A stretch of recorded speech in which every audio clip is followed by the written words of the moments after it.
ಶ್ರೀಧರ ಶಿವಾಚಾರ್ಯರು, ಸಂಸ್ಥಾನ ಹಿರೇಮಠ ಆಲೂರು ತಾಲೂಕೇರಿ ಅಧ್ಯಕ್ಷತೆ ವಹಿಸಿದ ಪೂಜ್ಯ ಅಭಿನವ ನಾನು ಸಿದ್ದಲಿಂಗ ಶಿವಾಚಾರ್ಯರು ಮತ್ತು ಉದ್ಘಾಟನೆಗೆ ಇಲ್ಲಿಯ ಜಿಲ್ಲಾ ಮಂತ್ರಿ ಡಾಕ್ಟರ್ ಶರಣ್ಪ್ರಕಾಶ್ ತರಬೇಕಾಗಿತ್ತು, ದೇವಿ ಶರಣ ತರಬೇಕಾಗಿತ್ತು, ರಾಮಕೃಷ್ಣ ಅವರು ತರಬೇಕಾಗಿತ್ತು, ಯಾರೂ ಬಂದಿಲ್ಲ. ಈಗ ವೇದಿಕೆ ಮೇಲೆ ಇರ್ತಕ್ಕಂಥ ಎಲ್ಲ ಗಣ್ಯರಿಗೂ ತಾಯಂದಿರಿಗೂ ಮತ್ತು ಇವತ್ತು ಪ್ರಶಸ್ತಿ ಪಡೆದ ಎಲ್ಲ ಗೆಳೆಯರಿಗೂ ನಾವು ಈ ಒಂದು ಸಮಾರಂಭಕ್ಕೆ ಬಂದು ಈ ಸಮಾರಂಭದಲ್ಲಿ ನನಗೆ ಎದ್ದು ಕಾಣ್ತಕ್ಕಂಥದ್ದು ಏನು ಅಂದರೆ ಕರುಣಾಮಯಿ ದಿವಂಗತ ಸುಭಾಷ್ ಚಂದ್ರ ಪಾಟೀಲ್ ಅವರ ಜೀವನ ಚರಿತ್ರೆ ಒಂದು ಸಣ್ಣ ಪುಸ್ತಕವನ್ನು ಬಿಡುಗಡೆ ತಮ್ಮ ನನಗೆ ಶರಣಗೌಡ ಪಾಟೀಲ್ ನಿನ್ನೆ ಬಂದ ಹೇಳುವುದು ಬರಬೇಕು, ಇಲ್ಲಿ ಸನ್ಮಾನ ಕೂಡ ಇದೆ, ಸನ್ಮಾನ ಕೂಡ ನನಗೆ ಅಂಜಿಕೆ ಬರ್ತದೆ. ಯಾಕಂದರೆ ಇದಕ್ಕೆ ನಾವು ಕಾರಣಭೂತರಿದ್ದೀವೇನು ಅಂತಕ್ಕಂಥದ್ದನ್ನು ನಮ್ಮಷ್ಟಕ್ಕೆ ನಾವು ತಿಳ್ಕೊಬೇಕಾಗ್ತದೆ. ನಾವು ಭಾಳ ಸಣ್ಣವರು, ಸನ್ಮಾನಕ್ಕೆ ಅರ್ಹರ ಅಲ್ಲ.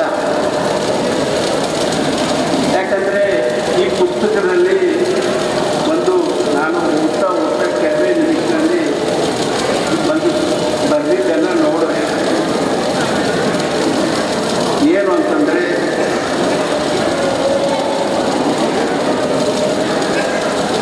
ಕಟ್ಟಿದೊಂದು ದಿವಸ ಬೀಳಲೇಬೇಕು. ಯಾವುದೇ ಕಟ್ಟಿದ್ದನ್ನು ಈ ಪುಸ್ತಕದಲ್ಲಿ ಬರೆದಿದ್ದಾರೆ. ಕಟ್ಟಿದ್ದನ್ನು ಬೀಳಲೇಬೇಕು, ಹುಟ್ಟಿರುವಂಥ ದಿವಸ ಸಾಯಲೇಬೇಕು, ಹುಟ್ಟಿದವರು ಸಾಯಲೇಬೇಕು. ಕಟ್ಟಿದ್ದು ಹೇಗೆ ಬಸವಣ್ಣವರು ಹೇಳ್ತಾರೆ, ಸಾವರಕ್ಕೆ ಅಳಿವು. ಸಾವರ ಅಂದರೆ ಗುಡಿ ಗುಂಡಾರ ದೇವರ ಗುಡಿಗಳು ನಾಶ ಆಗ್ತವೆ, ಆದರೆ ಜಂಗಮಕ್ಕೆ ಅರಿವಿಲ್ಲ. ಜಂಗಮ ಅಂದರೆ ಚಲನಶೀಲ.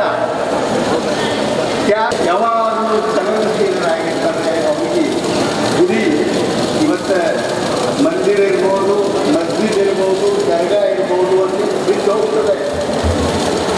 ಶರಣರು ದೇವರಿಗೆ ಹೋಗಲಿಲ್ಲ. ಮಣ್ಣಿನಿಂದ ಮಾಡಿದ್ದು ದೇವರು ದೇವರಲ್ಲ, ಕಂಚ ಧಾತುಗಳಿಂದ ಮಾಡಿದ್ದು ದೇವರು ಅಲ್ಲ. ಕಾಶಿ ರಾಮೇಶ್ವರದಲ್ಲಿರ್ತಕ್ಕಂಥ ದೇವರು ದೇವರಲ್ಲ. ತನ್ನ ತಾನೇ ತಾನೇ ದೇವರಾಗಿ ಕೂಡ ನಾವು ಈಗ ಇವತ್ತು ನೋಡಿದ್ರೆ ಇಲ್ಲಿ ಜಗಳ. ನಾನು ಈಗ ಬರ್ಬೇಕು, ನೀ ಈಗಿರ್ಬೇಕು, ನಿನ್ನ ಜಾತಿ ಅದು ನನ್ನ ಜಾತಿ. ನಮ್ಮ ಯಾರು ವಿಶ್ವಗುರು ಅಂತ ಹೇಳ್ತೀವಿ ಅವ್ರ ಬಗ್ಗೆ ಅವಹೇಳನ ಆಗ್ತಕ್ಕಂಥ ದೇವರೇ ಇಲ್ಲ ಅಂತ ಹೇಳಿದ್ರು. ಮನುಷ್ಯನೇ ದೇವರು. ಈಗ ನೀವಿಲ್ಲಿಗೆ ಬಂದಿದ್ದೀರಿ. ಒಬ್ಬ ವಯಸ್ಸಾದ ಮಹಿಳೆ ಆಕೆ ಒಂದು ಹೆಂಡಿ ಗುಟ್ಟಿ ಎತ್ಕೊಳ್ಳೋಕೆ ಆಗಲಿಲ್ಲ ಅಂದರೆ ಇನ್ನೊಬ್ಬರು ಬಂದು ಅದನ್ನು ಎತ್ತಿ ತಿಳಿದಾಳೆ ಇಡ್ತಾರೆ, ಅವರೇ ದೇವರು. ಕಾಣಲಾರ ದೇವರು ದೇವರಲ್ಲ ಅಂತ ಈ ಪುಸ್ತಕದಲ್ಲಿ ನಾನು ಅರ್ಥ ಮಾಡ್ಕೊಂಡಿದ್ದೇನೆ. ಕಟ್ಟಿದ್ದೊಂದು ದಿವಸ ಬೀಳ್ತದೆ, ಹುಟ್ಟಿದವ ಒಂದು ದಿವಸ ಸಾಯ್ತಾನೆ.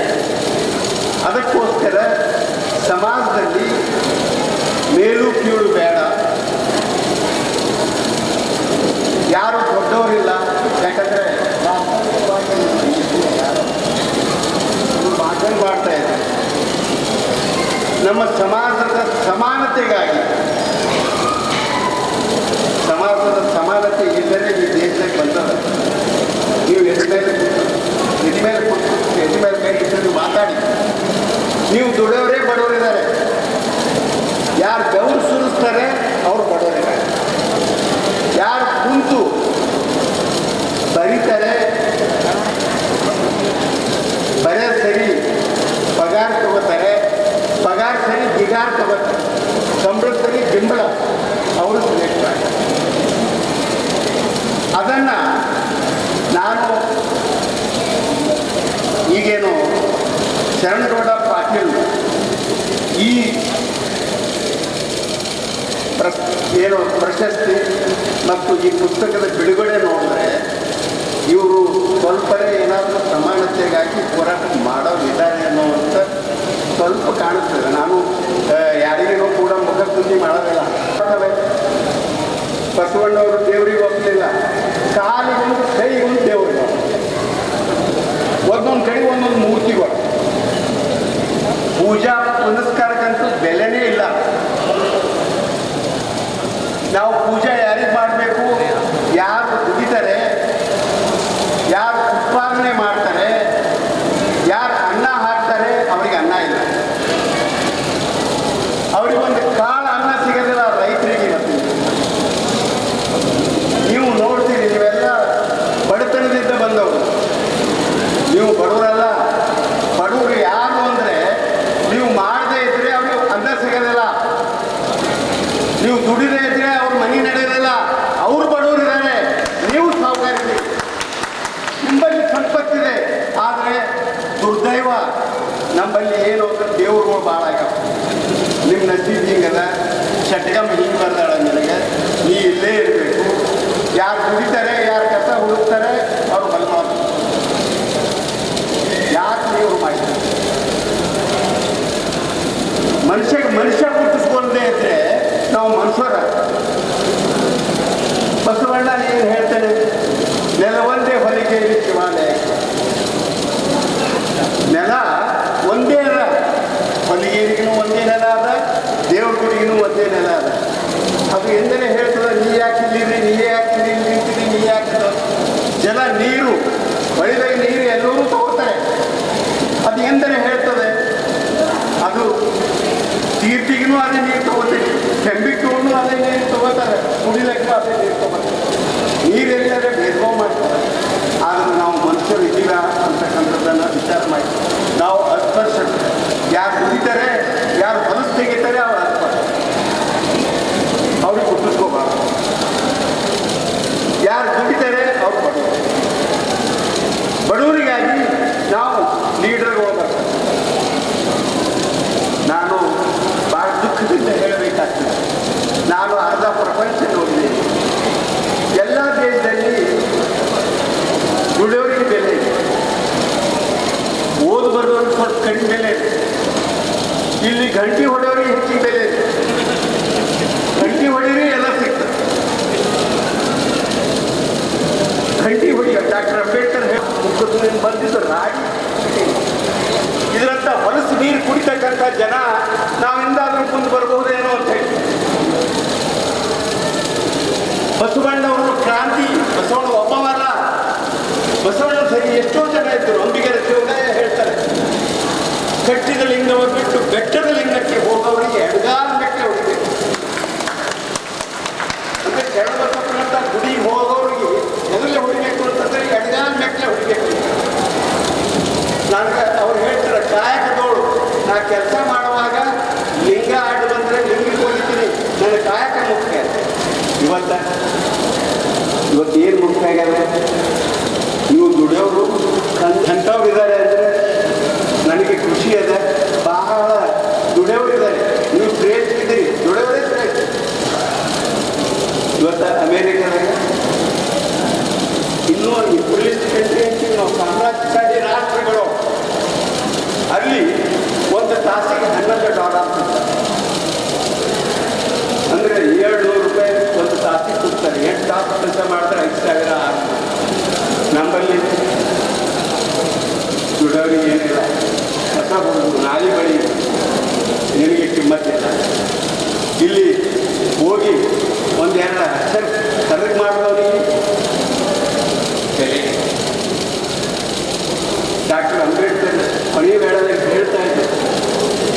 ಎಲ್ಲಕ್ಕಿಂತಲೂ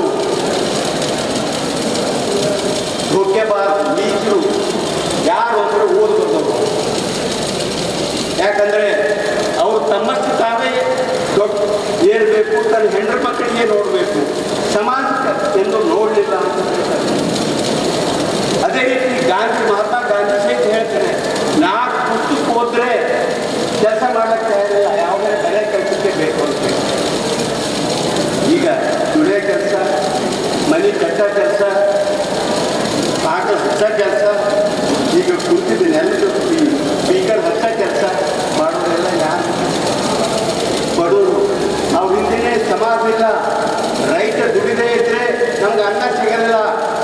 ರೈತ ಸರಿ ಕೃಷಿ ಕಾರ್ಮಿಕ ಇದ್ದಾರೆ, ಅವ್ರಿಗೆ ಎಲ್ಲಾದರೂ ಈ ದೇಶಕ್ಕೆ ಕಿಮ್ಮತ್ತು ಸಿಗ್ತದೆ. ನಾವು ಈ ಬಿಳಿ ಡ್ರೆಸ್ ಹಾಕೊಂಡು 2 ಬರೆದು 2 ಭಾಷಣ ಮಾಡಿದ್ರೆ ಕಿಮ್ಮತ್ತದ. ನಮ್ಗಿಂತೂ ಚಲೋ ನೀವು ಮಾತಾಡ್ಬೋದು, ನಮ್ಗಿಂತೂ ಒಳ್ಳೆ ಮಾತು ನಿಮ್ಮಲ್ಲಿ ಇರ್ತಾವೆ. ಆದರೆ ನಾವು ನಿಮಗೆ ಕಿಮ್ಮತ್ತು ಕೊಡೋದಿಲ್ಲ. ಕಿಮ್ಮತ್ತು ಯಾರಿಗೆ ಕೊಡ್ತೀವಿ ಅಂದರೆ ವೈಟ್ ಕಾಲರ್, ಬಿಳಿ ಅಂಗಿ ಹಾಕೊಂಡವ್ರಿಗೆ ಕಿಮ್ಮತ್ತದ. ನೀಲಿ ಅಂಗಿ ಹಾಕೊಂಡವ್ರು ಯಾರು? ನೀಲಿ ಅಂದರೆ ಅದು ದುಡಿಯೋ ವರ್ಗ. ನೀಲಿ ಬಣ್ಣ ನಾವು ಗಿರಣಿದ ಕೆಲಸ ಮಾಡೋರಿಗೆ ಕೊಡ್ತಿದ್ದೀವಿ. ನೀಲಿ ಬಣ್ಣ ಅಂದರೆ ದುಡಿಯುವ ವರ್ಗ. ದುಡಿಯುವ ವರ್ಗ ಇರುತ್ತೆ.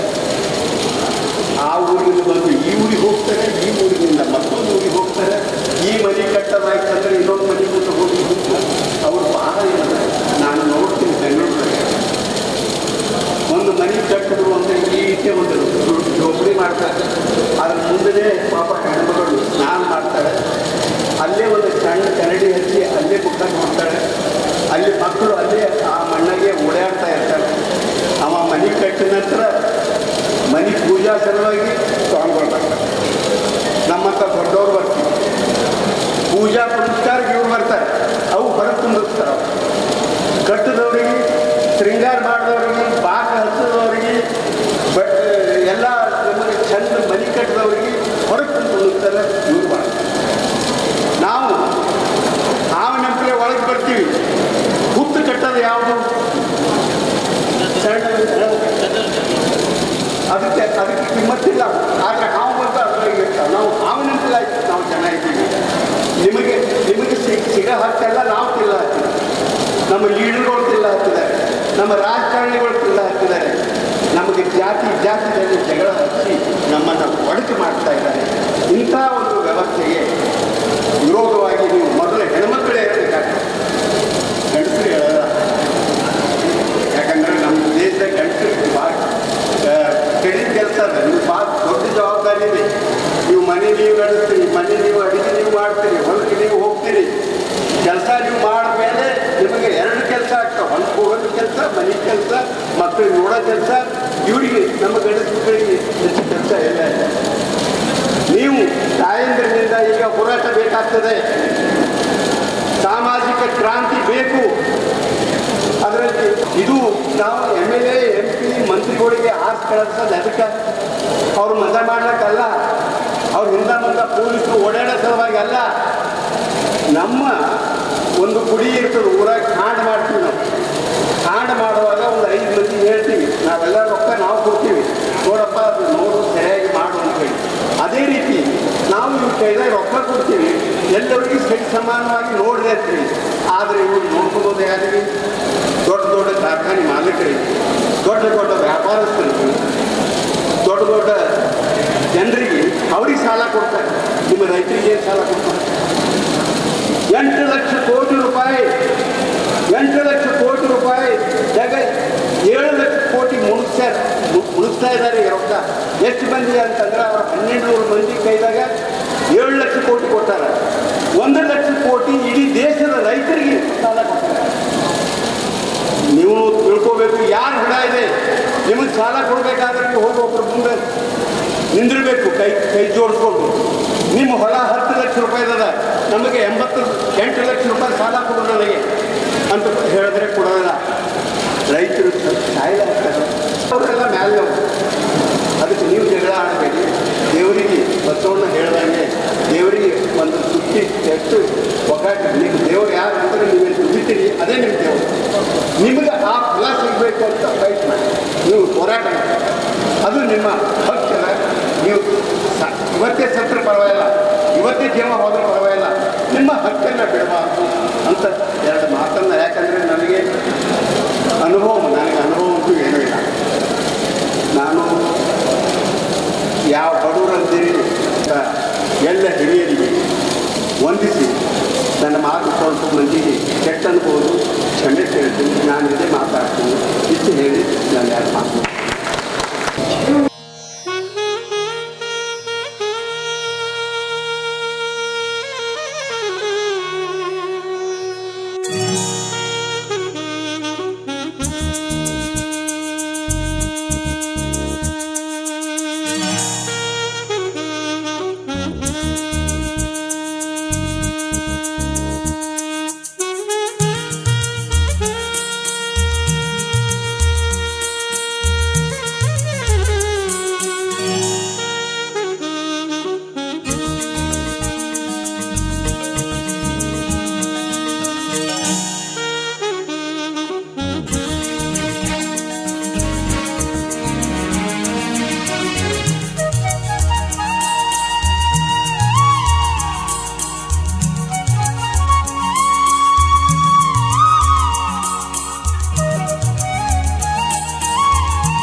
ಗಮದನಿ ತೋಂತನ ತನದರನ ತದಾರೆ ದನಿ ತೋಂತನ ತನದರನ ತದಾರೆ ದನಿ ತೋಂತನ ತನದರನ ತದಾರೆ ದನಿ ತದಾರೆ ತದಾನಿ ತದರೆ ದಾನಿ ತೋಂತನ ತನದರನ ತದಾರೆ ದನಿ ತೋಂತನ ತನದರನ ತದಾರೆಯ ಲೇಮು ಎಲೆಯಲ ಯಲಾಲಯ ಲೇಮು ಎಲೆಯಲ ಯಲಾಲ ತನದರನ ತನದರನ ತದಾನಿ ತಗಡ ತಿರುಗಡ ತಗದ ಗಾಂಧ ಗಾಂಧ ಗಾಂಧ ತೋಂತನ ತನದರನ ತದಾರೆ ದನಿ ತೋಂತನ ತನದರನ ಸನಿ ಗಮ ಗಮ ಗ ಸಮ ಗ ಸನಿ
ಹೆಸರಿನ ಮಠದ ಸ್ವಾಮಿಗಳಂತೆ ನೋಡಲಿ ಆಶೀರ್ವಾದ ಮಾಡುವಂತ ಆಯುಷ್ಯ ಸುಲಭೆಯನ್ನು ಕೂಡ ಹೇಳಿ ಒಂದೇ ಕಾರ್ಯಕ್ರಮದಲ್ಲಿ ವಾಕ್ಯಕೋಶವಾಗಲಿ ಶತಮಾನೋತ್ಸವವಾಗಲಿ ಕರುಣಾಮಯಿ ದಿನದ ಶುಭಾಶಯ ಜನಾರ್ಪಣೆ ಮಾಡುವುದಾಗಲಿ ಗೌರವ ಪ್ರಶಸ್ತಿ ಕಾರ್ಯಕ್ರಮವನ್ನು ಮಾಡುವುದಾಗಲಿ ಈ ಎಲ್ಲವನ್ನು ನುಡಿದ ಸಂಗಮ ಮಾಡಿ ಸಂಗಮನಾಥನ ಪಾತ್ರಕ್ಕೆ ಆ ಪರಮೇಶ್ವರನ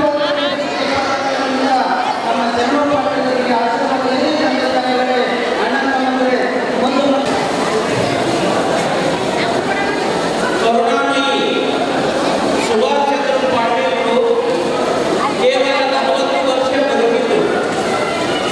ಆ 40 ವರ್ಷದ ಬದುಕಿನಲ್ಲಿ ದೀನ ದಲಿತ ಬಡವರಿಗೆ ಸಹಾಯ ಮಾಡಿ ಭೀಕರ ಬರಗಾಲದಲ್ಲಿ ಒಳ್ಳೆ ಕೆಲಸವನ್ನ ಮಾಡಿ ಜನರ ಪ್ರೀತಿಯನ್ನು ಗಳಿಸಿಕೊಂಡು ಆಕಸ್ಮಿಕವಾಗಿ ನಿಧನರಾದರು. ಅವರ ಹೆಸರಿನಲ್ಲಿ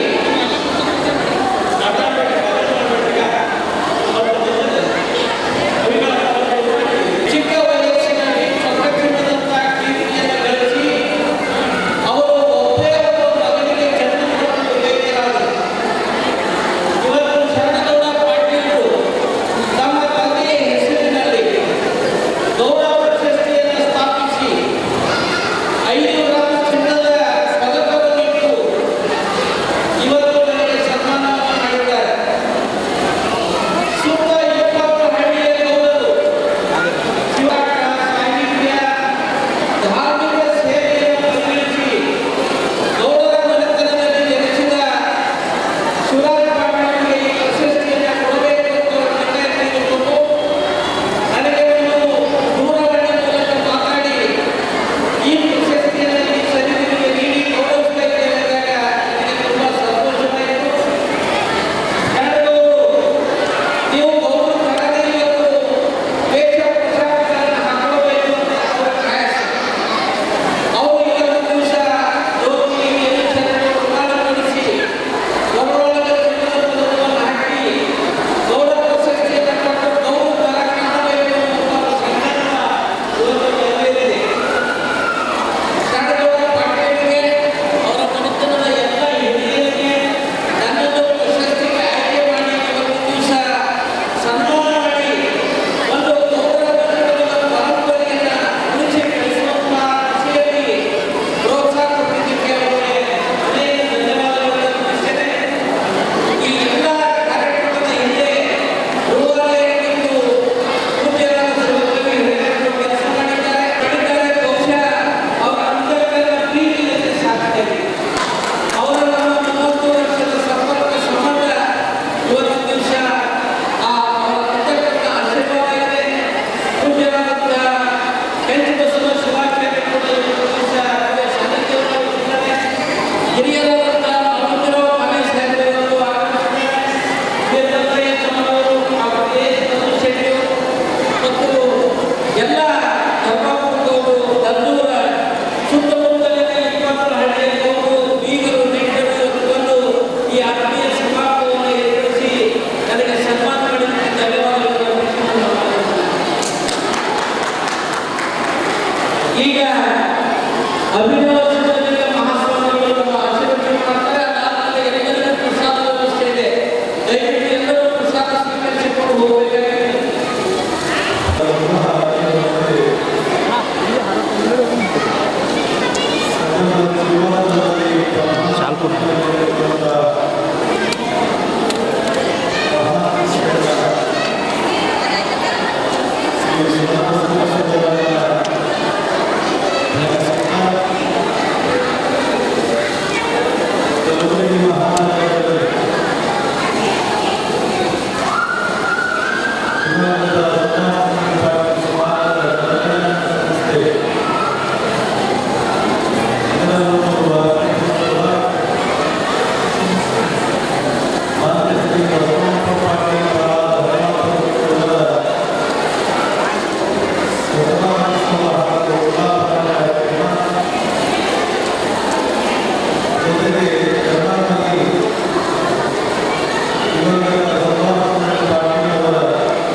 ಮುತ್ತಿನ ಹಾಗೆ ಕರಿಗೆ ಹೋಗಿದ್ದವರನ್ನು ನೋಡಿದ್ದೇವೆ.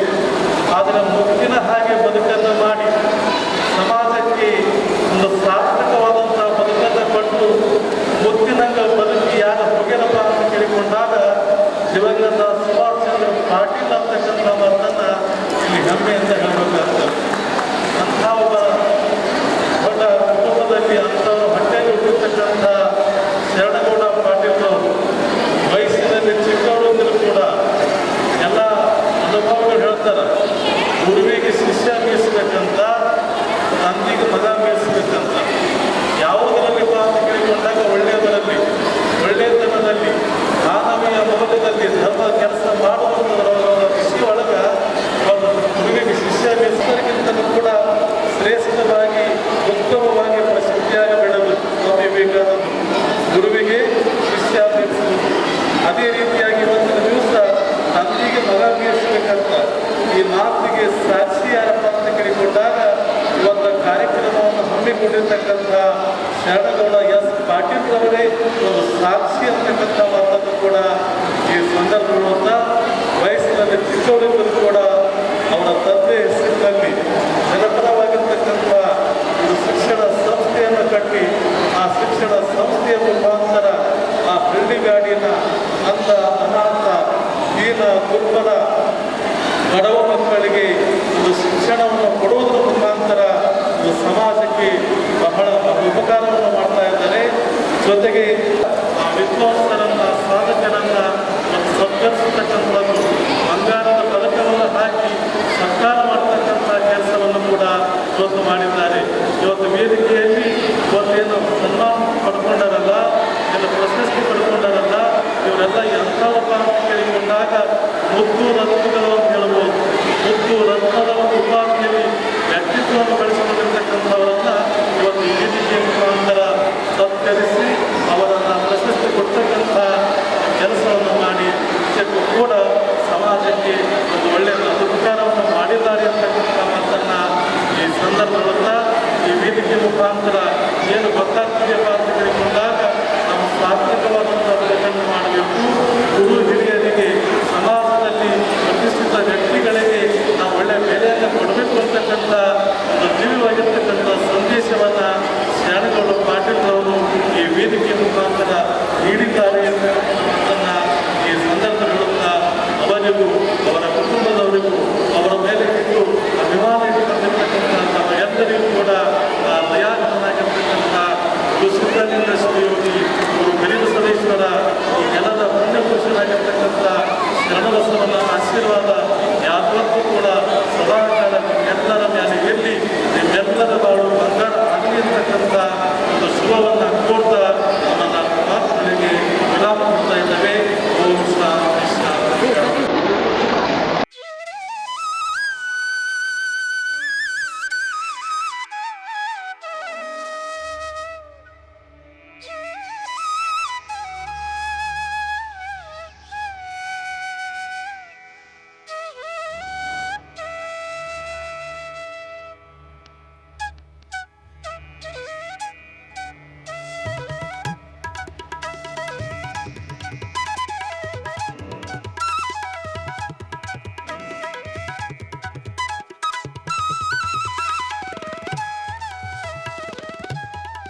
Thanks.